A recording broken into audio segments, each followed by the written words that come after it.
22 जूनपर्यंत भारतात टेलिग्रामवर निर्बंध. नीट परीक्षेसंबंधी सरकारचा मोठा निर्णय. टेलिग्राम ॲपवर मेसेज एडिट करण्याचा पर्याय डिलीट. सरकारच्या निर्णयाचे एनटीएकडून स्वागत. 21 जून रोजी नीटची फेरपरीक्षा. प्रलंबित मागण्यांबाबत सरकारकडून होत असलेल्या दिरंगाईच्या निषेधार्थ महाराष्ट्रातील आरटीओ कर्मचारी आजपासून बेमुदत संपावर.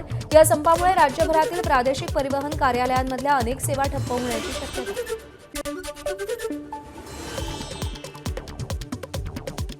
एसटी बससेवेच्या भाडेवाढीला 1 महिन्याची मुदतवाढ. इंधनवाढीमुळे एसटीच्या भाड्यात 10% वाढ करण्याचा प्रस्ताव.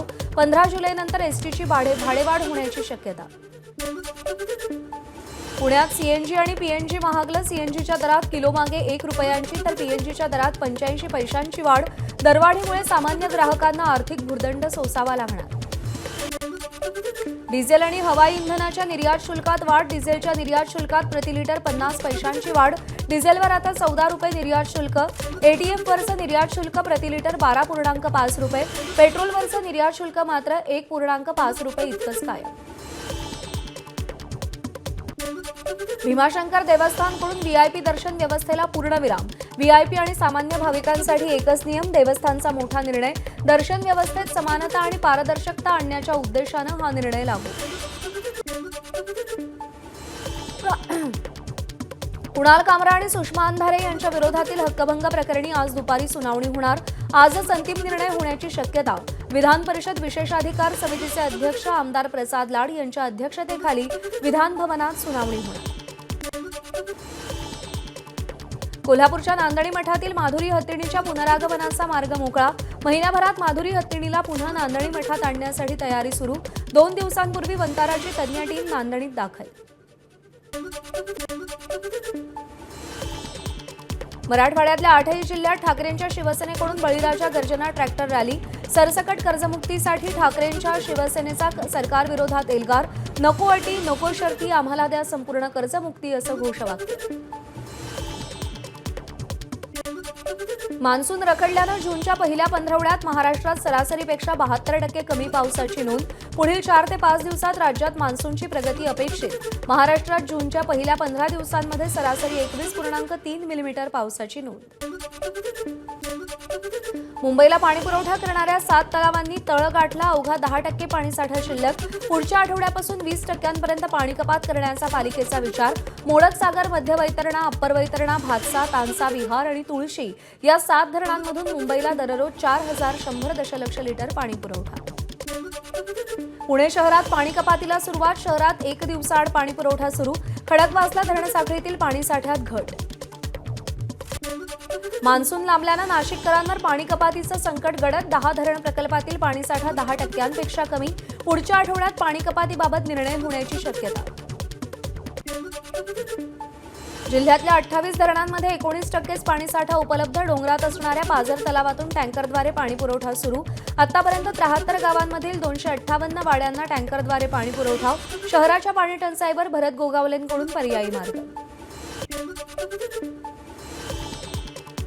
बीडच्या अंबाजोगाईतील वाण धरणाच्या बाजूला असलेल्या कालव्यात शेकडो मोटारीनं पाण्याचा अवैध उपसा. मान्सून लांबणीवर पडल्यानं राखीव ठेवलेल्या पाण्याच्या परिसरातील शेतकऱ्यांकडून उपसा. परळीसह परिसरातील 15 गावांना वाण धरणातून पाणी पुरवठा होतो. भंडाऱ्याच्या बावनथडी धरणात केवळ 13% पाणीसाठा. तुमसर आणि मोहाडी तालुक्यात सिंचनाचा गंभीर प्रश्न. धरणाचे सगळे दरवाजे आणि कालवे पूर्ण बंद. अहिल्यानगर शहरासह जिल्ह्याला पाणीपुरवठा करणाऱ्या राहुरीतील मुळा धरणामध्ये 10% पाणीसाठा. एप्रिल महिन्यापर्यंत धरणात तब्बल 52% उपयुक्त पाणीसाठा उपलब्ध. राखीव पाणीसाठा ठेवण्याच्या कार्यकारी अभियंता सायली पाटील यांच्या सूचना. सांगलीतील वेदांत बंडगर हत्या प्रकरणातील आरोपीला 3 दिवसांची पोलीस कोठडी. सांगलीतील हमाल नेते बाळासाहेब बंडगर यांचा 14 वर्षीय नातवाची डोळ्यात गोळ्या झाडून हत्या. सांगलीतील कुपवाड औद्योगिक परिसरातील काननवाडी रोडवरील पटेल हळद मिलला भीषण आग. अग्निशमन दलाकडून आगीवर नियंत्रण. शॉर्ट सर्किटमुळे आग लागल्याचा अंदाज. खराब रस्त्यामुळे रुग्णवाहिका पोहोचू न शकल्यामुळे प्रसूतीनंतर 25 वर्षीय महिलेचा दुर्दैवी मृत्यू. चंद्रपूरच्या जिवती तालुक्यातील दुर्गम भागातील घोडणकप्पी गावातली घटना. घोडणकप्पी हे तेलंगणा सीमेवर असून गावात पक्का रस्ताच नाहीये. यूपीएससीच्या 24 मे रोजीच्या प्रिलिम्सचा निकाल जाहीर. 13,300 उमेदवार मुलाखतीसाठी पात्र झाले. 933 पदांसाठी 8,19,000 विद्यार्थ्यांनी परीक्षा दिली होती. IAS, IFS, IPS या पदांसाठी परीक्षा झाली. कोल्हापुरातील पंचगंगा नदी प्रदूषणाच्या मुद्द्यावरून आंदोलन करणाऱ्यांना पोलिसांनी ताब्यात घेतलं. कुरुंदवाड नगर परिषदेसमोर अंकुशच्या कार्यकर्त्यांचं आंदोलन. मात्र आंदोलकांना ताब्यात घेतल्यानं तणाव निर्माण झाला होता.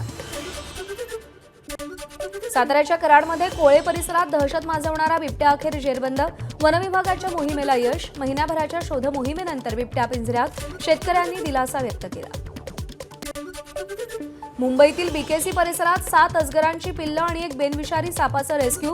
सेबी भवन जवळील पादचारी मार्गावरील इंटरनेट डक्टमधून अजगरांची पिल्लं बाहेर येत असल्याची माहिती मिळाली होती. 18 जून रोजी होणाऱ्या विधान परिषदेच्या निवडणुकीच्या प्रचाराचा आजचा शेवटचा दिवस. दुपारी 4 वाजता प्रचाराच्या तोफा थंडावणार. मुख्यमंत्री देवेंद्र फडणवीस नगरसेवकांचा क्लास घेणार. विधान परिषदेच्या निवडणुकीच्या अनुषंगानं नगरसेवकांना मार्गदर्शन केलं जाईल. नगरसेवकांचा उत्तनमधील रामभाऊ माळगी प्रबोधिनीमध्ये प्रशिक्षण वर्ग.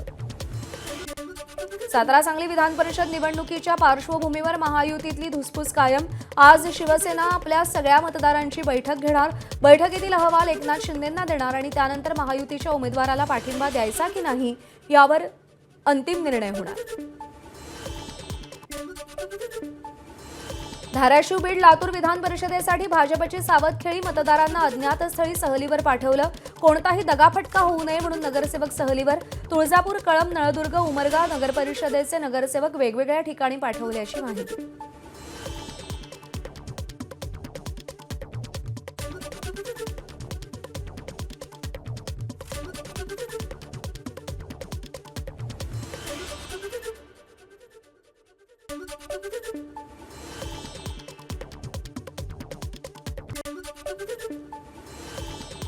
धाराशिवमधील सहलीला गेलेल्या महायुतीच्या नगरसेवकांचा अलिबाग समुद्र किनाऱ्यावर फेरफटका.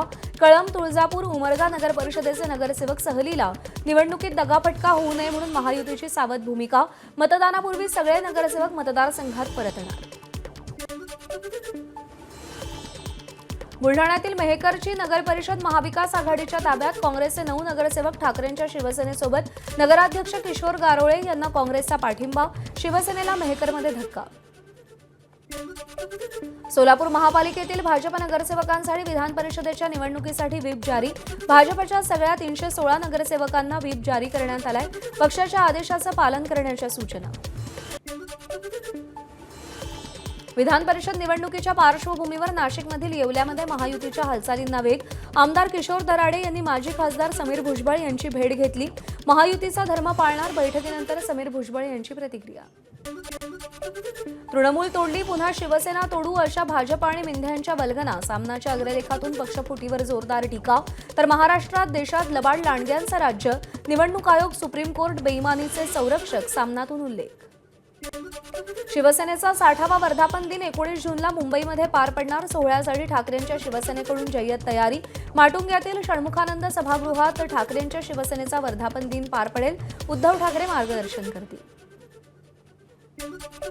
वर्धापन दिनानिमित्त एकनाथ शिंदेंची शिवसेना मुंबईत मोठं शक्ती प्रदर्शन करणार. 2 दिवसांपूर्वी मुंबईतील गोरेगाव नेस्को इथे शिवसेना आमदार, नगरसेवक आणि पदाधिकाऱ्यांची बैठक पार पडली. मोठं शक्ती प्रदर्शन करण्याच्या एकनाथ शिंदेंच्या सूचना. 19 जूनला कार्यक्रम. नाशिकच्या मनमाडमध्ये नगरपरिषदेच्या 3 रिक्त जागांसाठी 20 जूनला पोटनिवडणूक. मनमाड नगरपरिषद 2 तसंच पेठ नगरपंचायतीतील 1 रिक्त पदासाठी 20 जूनला मतदान होणार. राज्याच्या विधिमंडळाचं पावसाळी अधिवेशन 22 जूनपासून सुरू होणार. 22 जून ते 10 जुलै या कालावधीत हे अधिवेशन मुंबईत होणार. 14 दिवसांचं अधिवेशन असेल. अकोल्यातल्या बार्शी टाकळीमध्ये राष्ट्रवादीसह काँग्रेसला मोठा धक्का. नगरपंचायतीतील 10 नगरसेवकांचा शिवसेनेत प्रवेश. उपमुख्यमंत्री एकनाथ शिंदेंच्या उपस्थितीमध्ये पक्षप्रवेश सोहळा पार पडला. काँग्रेसचे 4, राष्ट्रवादीचे 2 आणि 4 अपक्ष नगरसेवकांचा शिवसेनेत प्रवेश. संरक्षण मंत्री राजनाथ सिंग 19 जूनला 1 दिवसाच्या नागपूर दौऱ्यावर. राजनाथ सिंग अंबाझरी येथील आयुध निर्माणाच्या नव्या संरक्षण उत्पादन प्रकल्पांचं भूमिपूजन आणि उद्घाटन करणार. या प्रकल्पामुळे भारताचं अत्याधुनिक संरक्षण साहित्याच्या उत्पादनाला चालना मिळणार.